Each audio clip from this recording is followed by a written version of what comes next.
పర్యావరణ హితం కోసం కొన్నేళ్లుగా మట్టి గణపతుల ప్రతిష్టాపన పెరుగుతోంది. ఇందుకు అనుగుణంగా ప్లాస్టర్ ఆఫ్ ప్యారిస్ స్థానంలో మట్టి ప్రతిమల తయారీ కూడా పలువురికి ఉపాధినిస్తోంది. కరీంనగర్ జిల్లా కేంద్రం సమీపంలోని బొమ్మకల్, గుంటూరుపల్లితో పాటు జగిత్యాల జిల్లా కోరుట్లలో, పశ్చిమ బెంగాల్లోని కోల్కతా నుంచి వచ్చిన కళాకారులు రూపొందిస్తున్న భారీ మట్టి వినాయకులు చూపర్లను ఎంతగానో ఆకట్టుకుంటున్నాయి. రాష్ట్రంలోని నలుమూలల నుంచి ఇక్కడికి గణపతులు కొనుగోలు చేసి తీసుకువెళ్తారు.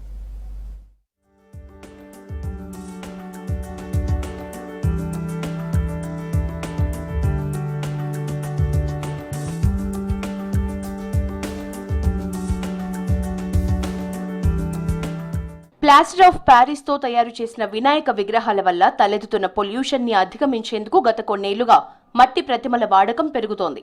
ఒకప్పుడు చిన్న సైజులో ఉండే ప్రతిమలు మాత్రమే మట్టితో తయారయ్యేవి. ఇప్పుడు కరీంనగర్, జగిత్యాల జిల్లా కోరుట్లలో భారీ సైజ్ విగ్రహాలు రూపొందిస్తూ ఔరా అనిపిస్తున్నారు బెంగాల్కు చెందిన కళాకారులు. సాధారణంగా వినాయక చవితి వస్తుందంటే చాలు పోటీ పడి ప్రతి ఊరిలోనూ పెద్ద పెద్ద గణపతి విగ్రహాలు పెట్టి గొప్పదనాన్ని చాటుకునేందుకు ప్రయత్నిస్తూ ఉంటారు.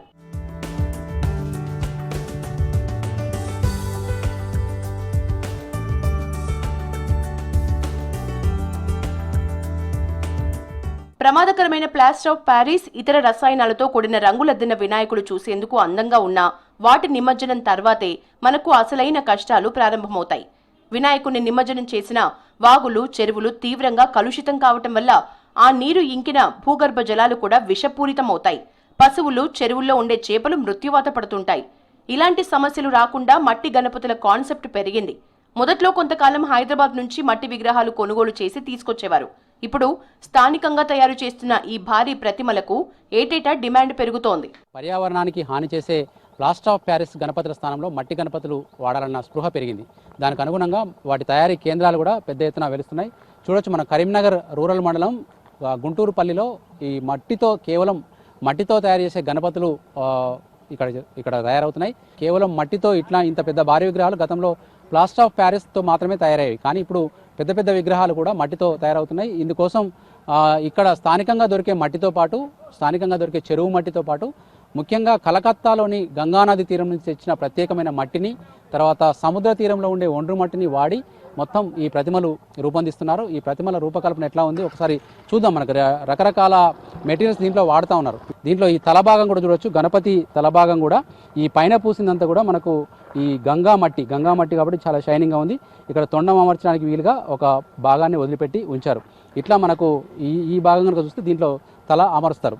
ఇట్లా మనకు ఇవి కొద్ది స్థాయి రూపం తీసుకొచ్చిన తర్వాత ఈ భాగాలకు కాళ్ళు, చేతులు ఇట్లా అందంగా ఈ కలకత్తా నుంచి వచ్చిన కళాకారులు వాటిని తయారు చేసి ఒక్కొక్క భాగాన్ని అతికిస్తారు. సింహం ఆకృతి ఎంత అందంగా కళాకారులు తీర్చిదిద్దారో చూడొచ్చు. మనకు పూర్తి స్థాయి ఫినిషింగ్తో పాటు ఇందులో వాడిందంతా కొబ్బరి పీచు. ఈ కొబ్బరి పీచును ఉపయోగించి ఇట్లాంటి ఆకృతి తీసుకొచ్చారు. సింహం తలపైన ఆసీనుడైన బొజ్జ గణపయ్య ఆకృతిని చూడొచ్చు. దాని చుట్టూ కూడా ఒక సూర్యాకృతిలో ఉన్న ఒక మంటపాన్ని ఏర్పాటు చేశారు.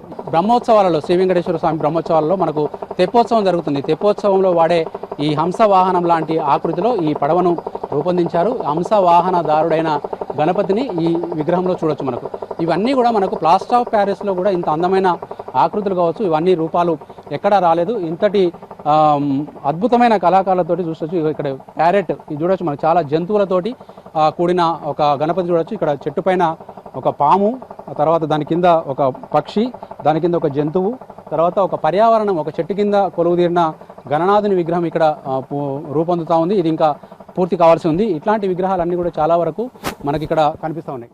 ఇక్కడ తయారవుతున్న మట్టి విగ్రహాలకు ఇప్పుడు ఎంతో డిమాండ్ ఉంది. వీటికి కొనుగోలు చేసేందుకు ఎక్కడెక్కడి నుంచో వస్తున్నారు. రసాయన రంగులు, ప్లాస్టర్ ఆఫ్ ప్యారిస్ తో తయారు చేసిన విగ్రహాల వల్ల జరిగే నష్టాలపై ఇటీవల జోరుగా ప్రచారం సాగుతూ ఉండటంతో ఏటికాయేడు మట్టి విగ్రహాల పట్ల ఆదరణ పెరుగుతోందని వాటిని కొనుగోలు చేయడానికి వచ్చిన వారు చెప్తున్నారు.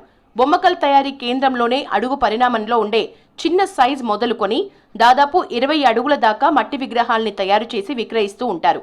20 అడుగులకు మించి మట్టి గణపతులు ప్రతిష్ఠించాలి అనుకునే వారి కోరిక మేరకు నేరుగా మండపాల దగ్గర వాటిని తయారు చేస్తారు.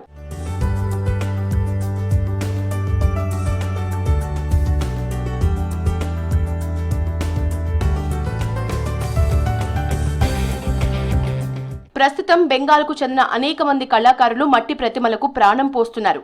పూర్తిగా చేత్తో వీటిని కళాత్మకంగా తయారు చేస్తున్నారు. పూర్తిగా బంకమన్నుతో తయారు చేయటంతో పాటు వీటికి వాటర్ కలర్స్ మాత్రమే వాడుతారు. ఇవి ఇట్టే నీటిలో కరిగిపోతాయని చెప్తున్నారు. విగ్రహాలు పూర్తయ్యాక వాటికి రంగులు వేసేందుకు కూడా ప్రత్యేకమైన పెయింటర్స్ ఉన్నారు.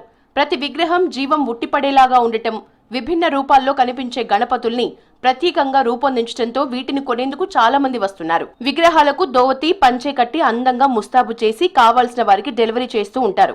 విగ్రహాల ప్రతిష్టాపన చేయాలనుకునే వారు ముందుగానే వచ్చి తమకు కావాల్సిన విగ్రహాల్ని బుక్ చేసుకుని వెళ్తున్నారు. మరికొంతమంది ముందే తమకు నచ్చిన రూపాన్ని ఆర్డర్ ఇచ్చి తయారు చేయించుకుంటున్నారు. బ్లాక్ స్మిత్ అంటే కమ్మర గణేష్, లోహార్ గణేష్ అని పెట్టాము. ప్రతిసారి ఒకటి కొత్తగా న్యూ కాన్సెప్ట్తో వస్తాము. సో ఈసారి లోహార్ గణేష్ని పబ్లిక్లో ఎడ్యుకేట్ చేయడానికి ఇది కూడా ఒక వృత్తి ఉంది మన దగ్గర. దీనివల్ల ఎన్నో చాలా లాభాలు ఉన్నాయి. సో ఈ కమ్మరి గణేష్ ఏంటంటే పిల్లలకు, స్కూల్ పిల్లలకు వాళ్ళకి తీసుకొచ్చి చూపించడం. ఎందుకంటే వెనకట ఇవి ఉండేది, కమ్మరి గణేష్ ఉండేది. సో కమ్మరోలు ఉన్నప్పుడు వాళ్ళు గడ్డపారాలు కావచ్చు, కత్తులు కావచ్చు, ఈలపీటలు కావచ్చు, ఇవన్నీ తయారు చేసి ఇచ్చేవాళ్ళు. ఇప్పుడు అన్ని రెడీమేడ్ దొరుకుతున్నాయి. ఈ క్రమంలో అందరూ మర్చిపోతున్నారు. చాలా బాగున్నాయి సార్. మట్టి గణపతులు పర్యావరణ పరిరక్షణ కొరకు మట్టి గణపతులు అనేది చాలా ఇంపార్టెంట్.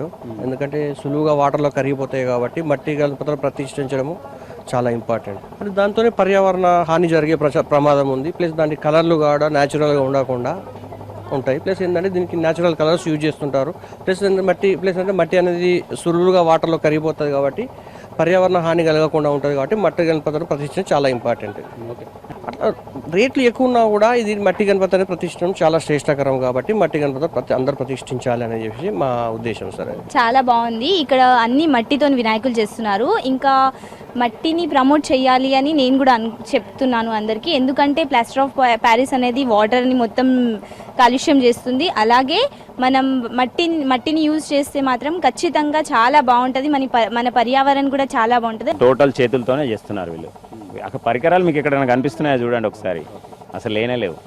ఓన్లీ బొంగులు కొనుకొచ్చుకుంటారు, కట్టెలు కొనుకొచ్చుకొని హ్యాపీగా చేస్తారు వాళ్ళు. మట్టి గణపతుల తయారీలో చెరువుల నుంచి తెచ్చిన బంకమట్టి, ఎండిపోయిన వరిగడ్డి, తవుడు, ఊక, వెదురు బొంగులు ఉపయోగిస్తారు.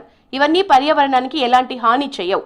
భారీ సైజ్ విగ్రహాల తయారీకి కొంత బంకమట్టిని ప్రత్యేకంగా బెంగాల్ నుంచి లారీలో తెప్పిస్తున్నారు. చెరువులో, వాగులో వీటిని నిమజ్జనం చేసినప్పుడు ఇవన్నీ తేలికగా నీటిలో కరిగిపోతాయి. ముఖ్యంగా తవుడు, ఊక వంటివి చెరువులోని చేపలకు ఆహారంగా కూడా పనిచేస్తాయి. ఇలా ఎన్నో రకాలుగా మేలు చేసే గణపతుల తయారీ జోరుగా సాగుతోంది. వీటిని ఉపయోగిస్తే పర్యావరణానికి ఎలాంటి నష్టం ఉండదని వీటిని తయారు చేస్తున్న వారు చెప్తున్నారు. मट्टी का यूज करता है, ओनली मट्टी। कलकत्ता गंगा मट्टी का लेके आते हैं, पूरा मट्टी का तैयार करते हैं हमें, घास और मट्टी और गड्डी इसमें बना के बाद मट्टी लगाने के बाद नेचुरल कलर के में यूज करते हैं। पूरा नेचुरल कलर है और हम लोग कलकत्ता से पूरा आदमी है इधर।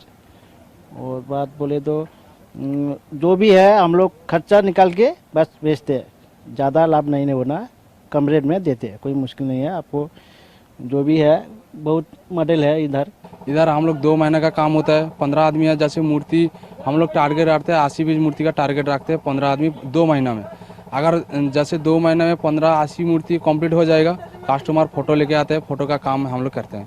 जैसे कस्टमर फोटो लेके आएगा उसी प्रकार से हम लोग मूर्ति बनाते हैं। वो कलकत्ता का मिट्टी है, और गंगा मिट्टी है, वो कलकत्ता से लेके आया, और गंगा मिट्टी मारते हैं ना, वो कड़क नहीं आता, नहीं आता।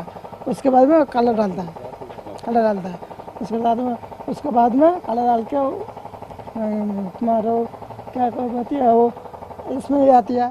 సెప్టెంబర్ 7న వినాయక చవితి ఉండటంతో ఇప్పుడు చివరి దశలో విగ్రహాల తయారీ నడుస్తోంది. విగ్రహాల డిజైన్, సైజ్ ఆధారంగా రేట్లు ఉంటాయి. కనిష్టంగా 3,000 నుంచి గరిష్టంగా ₹1,00,000 దాకా విగ్రహాల్ని విక్రయిస్తూ ఉంటారు. పర్యావరణానికి హాని చేసే ప్లాస్టర్ ఆఫ్ ప్యారిస్ గణపతుల సంఖ్య ఏటేటా తగ్గిపోతుంది. ఇది ఒక మంచి పరిణామం అనే చెప్పాలి. ఇప్పటికీ ఆ పాత రకం గణపతులు వాడేవాళ్ళు మట్టి గణపతులు వాడాలని చెప్పి వీళ్ళంతా కోరుతా ఉన్న పరిస్థితి కనిపిస్తుంది. ఓవరాల్గా చాలా మంచి సందేశం ఇచ్చేలా ఇక్కడి గణపతులు చాలా మందిని ఆకర్షిస్తున్నాయి. కెమెరామెన్ కవికుమార్తో వెంకటేష్, V6 న్యూస్, కరీంనగర్ నుంచి.